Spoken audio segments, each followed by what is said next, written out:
వీక్షకులకు అందరికీ నమస్కారం. ఈరోజు మన 14వ ఎపిసోడ్ 3వ ఆగస్ట్ 2025 సంవత్సరం. స్వాతంత్రం వచ్చిన తర్వాత గొప్ప వ్యక్తులు, గొప్ప సంస్థలు వారు చేసినటువంటి కార్యాల వల్ల అది భారతదేశ అభివృద్ధికి ప్రత్యక్షంగా, పరోక్షంగా ఏ విధంగా ఉపయోగపడ్డారో మనం చర్చించుకుంటున్నాం. ఈ వీడియో సిరీస్ అనేది 7 నెలల విరామం తీసుకోవడం జరిగింది. మా నాన్నగారు జనవరిలో వారు ఆకస్మిక మరణం చెందారు. దానివల్ల తర్వాత నేను విరామం తీసుకోవడం జరిగింది. నేనైతే అనుకున్నాను ఈ వీడియో సిరీస్ అనేది కొన్ని దశాబ్దాల పాటు నడవాలన్నది నా ఆకాంక్ష. ఒక మంచి ఉద్దేశంతో ప్రారంభించినటువంటి ఇది మళ్ళీ ఓకే. సో నేను మొదటి నుంచి చెప్తున్నట్టుగా ఈ వీడియో సిరీస్ అనేది ఎలాంటి లాభాపేక్ష లేనటువంటి సిరీస్ ఇది, కార్యక్రమం ఇది. దీని ద్వారా వచ్చిన ఈవెన్ ₹1 కూడా వచ్చిన మంచి ట్రస్ట్లు అయినటువంటి అక్షయపాత్ర కావచ్చు, స్వర్ణ భారత్ లాంటి ట్రస్ట్లకు విరాళంగా ఇవ్వడం జరుగుతుంది. ఓకే. సో ఇప్పుడు ఈ సిరీస్ ఈ ఎపిసోడ్ నుంచి మన ఎపిసోడ్ దానికి పేరు మార్చడం జరుగుతుంది, కొంచెం దాన్ని రీషేప్ చేయడం జరిగింది. ఇండియా ఆఫ్టర్ మన సిరీస్ ఏదైతుందో యూట్యూబ్లో మీకు టైటిల్ ఈ విధంగా కనిపిస్తుంది. India after 1947 visionaries and initiatives that shaped Bharat. India after 1947 visionaries and initiatives that shaped Bharat. తెలుగులో చూసినట్టయితే 1947 సంవత్సరం తర్వాత భారతదేశాన్ని అభివృద్ధి మార్గంలో నడిపించినటువంటి దార్శనికులు, మహోన్నత వ్యక్తులు మరియు ప్రేరణాత్మక కార్యక్రమాలు. 1947 సంవత్సరం తర్వాత భారతదేశాన్ని తీర్చిదిద్దిన దార్శనికులు, మహోన్నత వ్యక్తులు మరియు ప్రేరణాత్మక కార్యక్రమాలు. నేను మొదటి నుంచి చెప్తున్నట్టుగా ఇది కేవలం ఇక్కడ ఓన్లీ పాజిటివ్ ఆస్పెక్ట్స్ గురించి చర్చించడం జరుగుతుంది. ఎలాంటి నెగటివ్ ఆస్పెక్ట్స్ గురించి, నెగటివ్ పాయింట్స్ గురించి డిస్కస్ చేయడం జరగదు. ఇది గుర్తుపెట్టుకోదగినటువంటి ఇంపార్టెంట్ పాయింట్ ఇది. This video series highlights only the positive aspects. It AIIMS to showcase the visionaries and transformative initiatives that shaped Bharat while inspiring the next generation of the young talent. Okay. దీన్ని తెలుగులో చూసినట్టయితే ఈ video series అనేది కేవలం సానుకూల అంశాలమైనే ఆధారపడి ఉంటుంది. ఈ సిరీస్ యొక్క ముఖ్య ఉద్దేశం ఏంటంటే భారతదేశ దార్శనికులు మరియు కీలక కార్యక్రమాలను ఒక చోటుకు చేర్చి యువతకు ప్రేరణ ఇవ్వడం. ఓకే. మనం ఒక యువతకు ప్రేరణ. This video series covers the visionary individuals, ground breaking initiatives in science, transformative policies and impactful reforms. This video series covers visionary individuals, groundbreaking initiatives in science, transformative policies and impactful reforms. Visionary individuals గురించి, సైన్స్లో ground breaking initiatives గురించి మరియు transformative policies. ఈరోజు మనం రెండు transformative policies గురించి చర్చిస్తాము మరియు ఇంపాక్ట్ఫుల్ రిఫార్మ్స్ గురించి చర్చిస్తాము. ఓకే. నేను ఈ సిరీస్ని గత సంవత్సరం మనం ఈ సిరీస్ని ప్రారంభించినప్పుడు భారతదేశ ఆర్థిక వ్యవస్థ అనేది 5వ అతిపెద్ద ఆర్థిక వ్యవస్థగా ఉంది. మనం ఇప్పుడు ప్రస్తుతం చూసినట్టయితే ఇప్పుడు 4వ స్థానానికి ఎగబాగింది, 4వ అతిపెద్ద ఆర్థిక వ్యవస్థగా ఉంది. మరియు మనం భారతదేశం అనేది 3వ అతిపెద్ద ఆర్థిక వ్యవస్థగా ఎదగడానికి తన స్టెప్స్ని వేస్తుంది. సో ఈ 4వ అతిపెద్ద ఆర్థిక వ్యవస్థగా ఎదగడం, స్వాతంత్రం వచ్చిన తర్వాత ఈ 4వ అతిపెద్ద ఆర్థిక వ్యవస్థగా ఎదగడం అనేది భారత్ యొక్క సంకల్ప బలము, శ్రమ మరియు ప్రగతి పథంలో ఒక దృఢమైన అడుగుగా మనము అభివర్ణించవచ్చు. సో ఈరోజు మనం చర్చించబోయేది శ్వేత విప్లవము, ఆపరేషన్ ఫ్లడ్ మరియు దాన్ని నడిపినటువంటి డాక్టర్ వర్గీస్ కురియన్ గారి గురించి మనం చర్చిస్తాము. రెండవది తెలంగాణ మొట్టమొదటి ముఖ్యమంత్రి గౌరవనీయులు శ్రీ కేసీఆర్ గారు ప్రవేశపెట్టినటువంటి రైతు బంధు పథకం గురించి చర్చించడం జరుగుతుంది. 2 పాయింట్స్ గురించి చర్చించడం జరుగుతుంది. So white revolution, operation flood గురించి చర్చించే ముందు మనం డాక్టర్ వర్గీస్ కురియన్ గారి గురించి చర్చిద్దాం. డాక్టర్ వర్గీస్ కురియన్ వారు 1921లో జన్మించారు. కాలికట్, కేరళలో జన్మించారు. తర్వాత వారు లయోలా కాలేజీలో చదివారు. ఉన్నత చదువుల కోసం మిచిగన్ USA వెళ్ళడం జరిగింది. తర్వాత 1947లో ఆనంద్ అనే పట్టణానికి, అహ్మదాబాద్కు దగ్గరలో ఉన్నటువంటి ఆనంద్ అనే నగరానికి రావడం జరిగింది. ఒక అసైన్మెంట్లో గవర్నమెంట్ వారు రావడం జరిగింది. ఇక్కడ చూడండి, వారు విధి అనేది ఎలా ఉంటుంది ఇప్పుడు. డాక్టర్ ఏపీజే అబ్దుల్ కలాం గారు వారు ఫైటర్ జెట్ కావాలని, ఫైటర్ జెట్ పైలట్ కావాలనుకున్నారు, ఫైటర్ పైలట్ కావాలని అనుకున్నారు. విధి చూడండి వారిని మిసైల్ మ్యాన్గా, అంటే మిసైల్ మ్యాన్గా, అణుశాస్త్ర పితామహుడుగా ఇచ్చేసింది భారతరత్న అబ్దుల్ కలాం గారు. అదేవిధంగా వీరికి డాక్టర్ వాగేష్ కురియన్ గారు కూడా ఇక్కడ వచ్చినప్పుడు అంతగా వారికి అక్కడ ఆనంద్లో అంత ఇంట్రెస్ట్ లేకుండా, కానీ ఎప్పుడైతే వారు ఎప్పుడైతే అక్కడ పాలను అతి తక్కువ ధరకు అంటే కాంట్రాక్టర్ల చేతిలో మోసపోవడం, మిల్క్ కాంట్రాక్టర్ చేతిలో మోసపోవడం చూసి వారు ఒక వ్యవస్థ లాంటి తీసుకొచ్చి పెద్ద వ్యవస్థ తీసుకురావాలని వారు సంకల్పించి చేయడం జరిగింది. అయితే ఇక్కడ వారి చూడొచ్చు వారి ఎప్పుడు ట్రాన్స్ఫర్మేషన్ ఎత్తుందో వారు ఎప్పుడైతే త్రిభువన్ దాస్ పటేల్ గారిని కలవడం జరిగిందో అప్పటి నుంచి వారి లోపల మార్పులు మళ్ళీ తర్వాత ఎంతో ముందుకు తీసుకెళ్ళడం జరిగింది దాన్ని. తర్వాత వారికి ఇప్పుడు వారికి వచ్చినటువంటి అవార్డ్స్ని చూసినట్టయితే వారికి వచ్చినటువంటి అవార్డ్స్ని చూసినట్టయితే రామన్ మెగసెసే అవార్డు 1964లో, పద్మవిభూషణ్ 1999లో, world food prize 1989, order of agriculture merit 1997లో రావడం జరిగింది. ఓకే, సో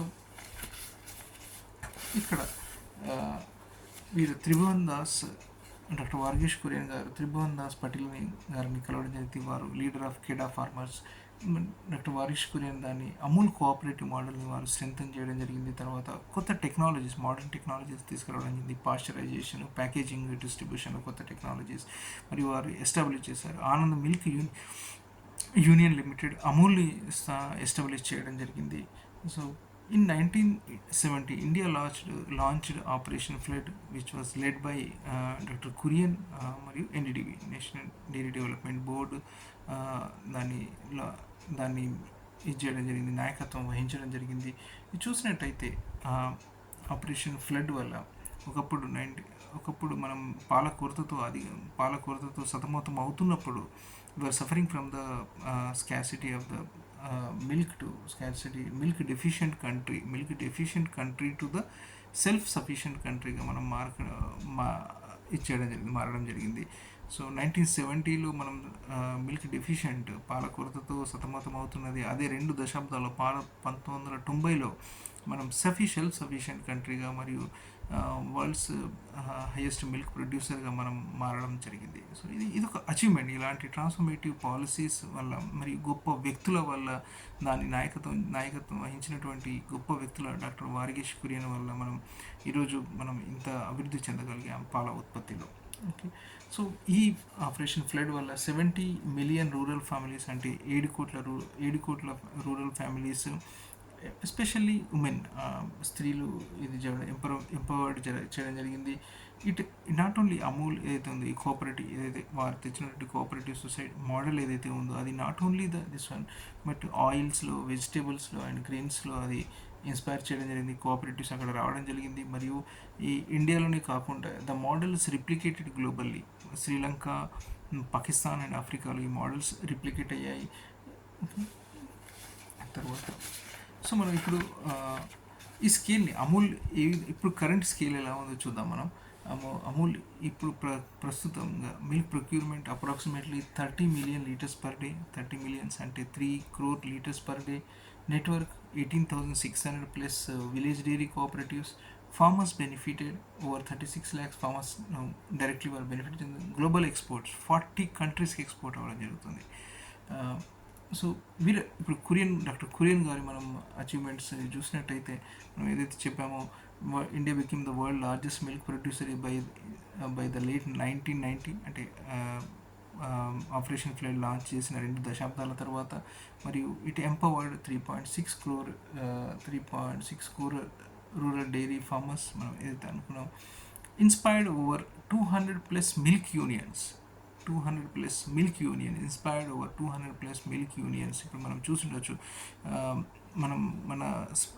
మన ఇప్పుడు తెలంగాణలో కావచ్చు, ఆంధ్రప్రదేశ్లో కావచ్చు, మహారాష్ట్రలో కావచ్చు, ఇలా state cooperative unions across the ఇండియాలో మనకు వచ్చేసాయి. వారు ఈ మోడల్ని వాళ్ళు రిప్లికేట్ చేస్తూ అత్యద్భుతమైనటువంటి ప్రగతిని సాధించగలుగుతున్నారు. It is empowering the rural dairy farmers, especially women వారిని చేయడం జరుగుతుంది. సో ఇక్కడ చూసినట్టయితే అమూల్ టర్న్ ఓవర్ చూసినట్టయితే ఇప్పుడు ప్రస్తుత టర్న్ ఓవర్ 72,000 కోట్ల టర్న్ ఓవర్. 72 ఎంత చూడండి. ఒక ఒక విజన్తో మనం వర్క్ చేసినప్పుడు అది తర్వాతి తరాలకు ఎలా ఉపయోగపడుతుంది. సో డాక్టర్ వార్గేష్ కురియన్ గారు 1921లో వారు జన్మించారు. 2012లో వారు స్వర్గీయులయ్యారు.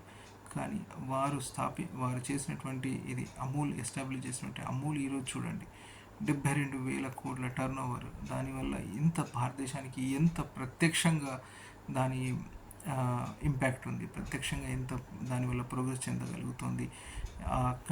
ఆ ప్రొడక్ట్స్, అమూల్ ప్రొడక్ట్స్ కావచ్చు, ఎంతమంది ఇప్పుడు 40 కంట్రీస్కి ఎక్స్పోర్ట్ అవుతున్నాయంటే ఇట్స్ గ్రేట్. అలాంటి మహోన్నత వ్యక్తులు వారి వల్ల భారతదేశం ఒక విధంగా ఈరోజు ఇంత అభివృద్ధి పథంలో చేరిపోతుంది. మరియు వారి తర్వాత వచ్చే వాళ్ళు అంతకంటే దాని ముందు ఆర్గనైజేషన్ అంత ముందుకు తీసుకెళ్లారు ఆ విధంగా. సో ఇది మనం ఇలాంటి వ్యక్తుల వల్ల వారి గురించి మనం విన్నప్పుడు ఇన్స్పైర్ చెందగలుగుతాం. మన దేశాన్ని మనం ఏ విధంగా అంటే మనం రంగంలో ఏ విధంగా దాన్ని ముందుకు తీసుకెళ్ళాలన్న ఒక ఆలోచన వస్తుంది మనకు. తర్వాత Rythu Bandhu scheme launch by the KCR garu. Rythu Bandhu scheme launch by KCR garu.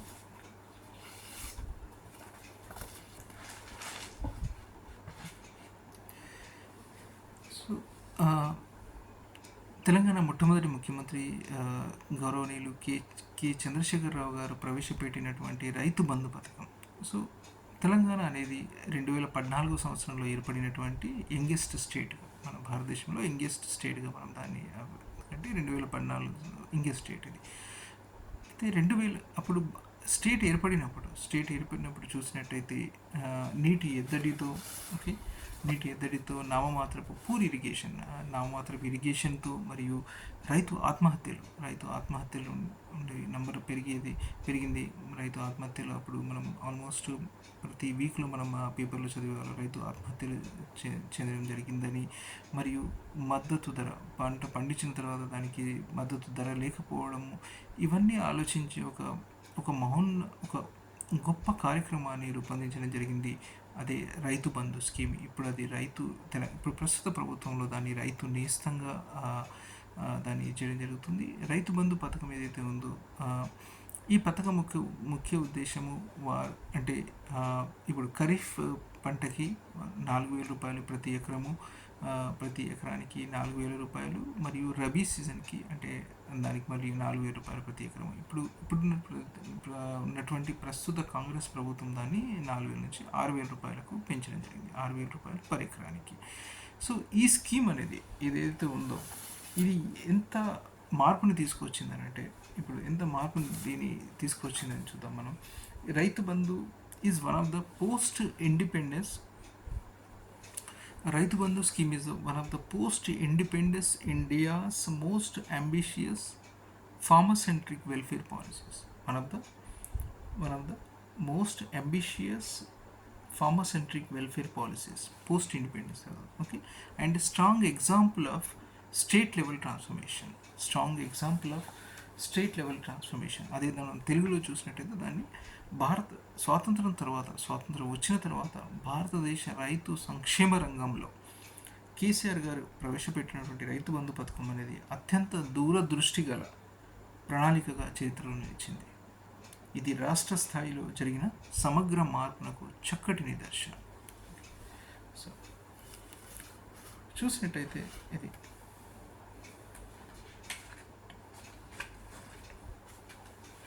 So ఈ స్కీమ్ వల్ల ఇప్పటి వరకు మొత్తం 65,000 కోట్ల రూపాయలు, అంటే 2018 నుంచి ఇప్పటి వరకు చూసినట్లయితే 65,000 కోట్ల రూపాయలు ఇవ్వడం జరిగింది. ఈ స్కీమ్ వల్ల ఓవర్ 65+ lakh ఫార్మర్స్ బెనిఫిట్ చెందడం జరిగింది. మరియు ఈ స్కీమ్ ఏదైతే ఉందో నాకు అత్యంత నచ్చినటువంటి ఒక స్కీమ్ ఇది. అత్యంత really appreciated when it was launched. I have really appreciated.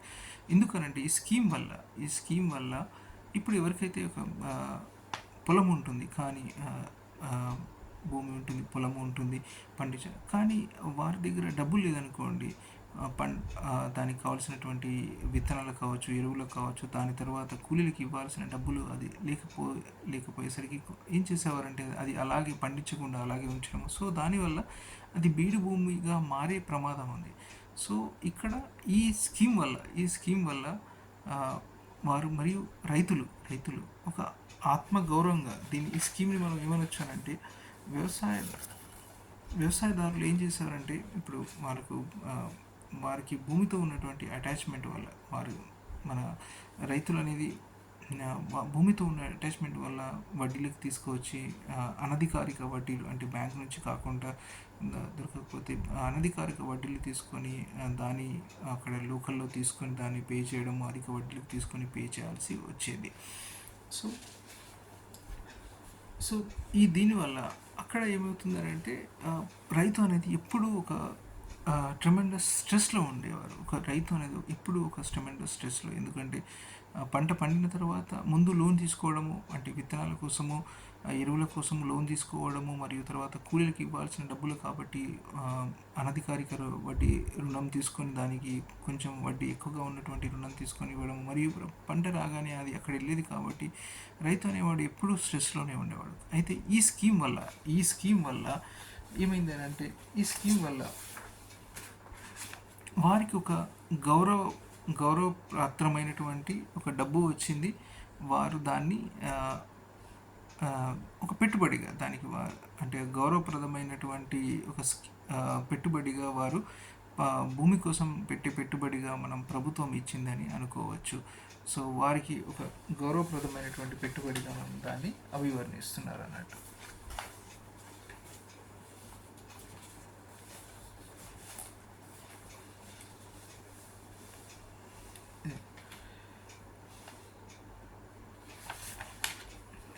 So తర్వాత దీన్ని గౌరవప్రదమైనటువంటి పెట్టుబడిగా దీన్ని పరిగణిస్తున్నారు. Okay.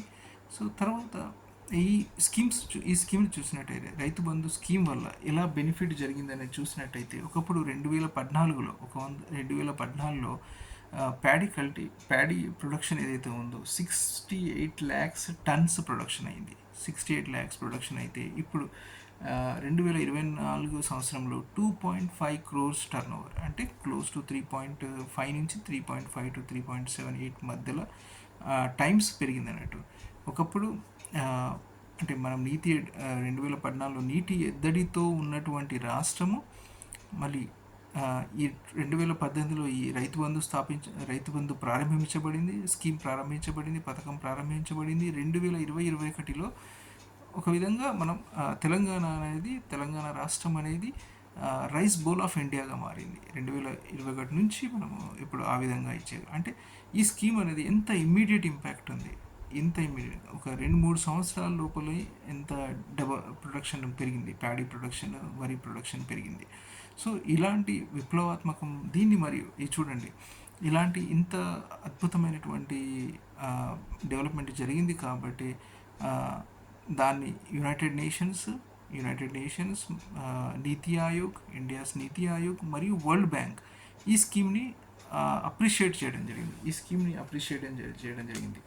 World bank recognized Rythu Bandhu as a pioneering example of the DBT in agriculture. DBT అంటే డైరెక్ట్ బెనిఫిట్ ట్రాన్స్ఫర్.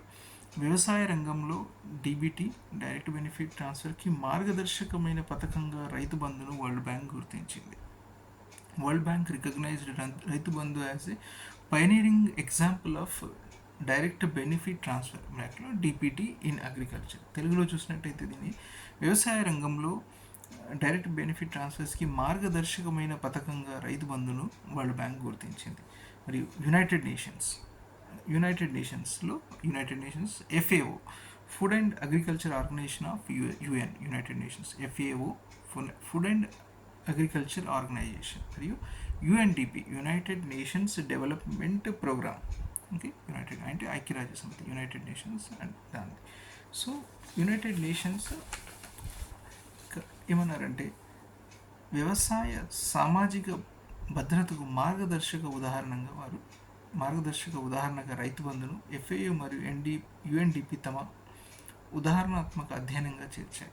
ఓకే, వ్యవసాయ సామాజిక భద్రతకు, social security in the agriculture. So they made it has a Rythu Bandhu scheme as a case study ఒక ఉదాహరణాత్మక అధ్యయనంగా దాన్ని చేర్చడం జరిగింది. రైతు బంధుని ఎఫ్ఏఓ మరియు UNDP, FAO food and agriculture organization మరియు UNDP, united nations development programme, వారు దాన్ని ఉదాహరణాత్మక అధ్యయనంగా వారు చేర్చడం జరిగింది. Rythu Bandhu scheme has been added as a case study by FAO and UNDP. Okay. So తర్వాత NITI Aayog included in the best practices in agriculture DBT models. నీతి ఆయోగ్ భారతదేశ ప్రభుత్వం యొక్క నీతి ఆయోగ్ అనే సంస్థ ఈ రైతు బంధు పథకాన్ని one of the best practices in agriculture DBT models, direct benefit transfers మోడల్స్లో దీన్ని ఇచ్చేయడం జరిగింది. సో ఒకప్పుడు మనం నీటి ఎద్దడితో సతమతం అవుతున్నటువంటి భారతదేశ యొక్క యంగెస్ట్ స్టేట్, చిన్న స్టేట్ మరియు యంగెస్ట్ స్టేట్ నీటి ఎద్దడితో, రైతు ఆత్మహత్యలతో సతమతం అవుతున్నది. ఈరోజు మనం రైస్ బౌల్ ఆఫ్ ఇండియాగా మారాం. అంటే ఎంత ఒక రైతు ఒక స్కీమ్ వల్ల ఎంత దాని ఇంపాక్ట్ మనం చూస్తున్నాం. సో ఇలాంటి ఆలోచనలు ఇప్పుడు ఆపరేషన్ ఫ్లడ్ కావచ్చు, రైతు బంధు స్కీమ్ కావచ్చు, ఇవి ఒక విధంగా transformative policies which has taken care of the farmers. ఇప్పుడు అది ఆపరేషన్ ఫ్లడ్, అదేవిధంగా మరియు రైతు బంధులు మా రైతుకి, తెలంగాణ రైతులకి ఆ విధంగా ఉపయోగపడింది. So thank you so much.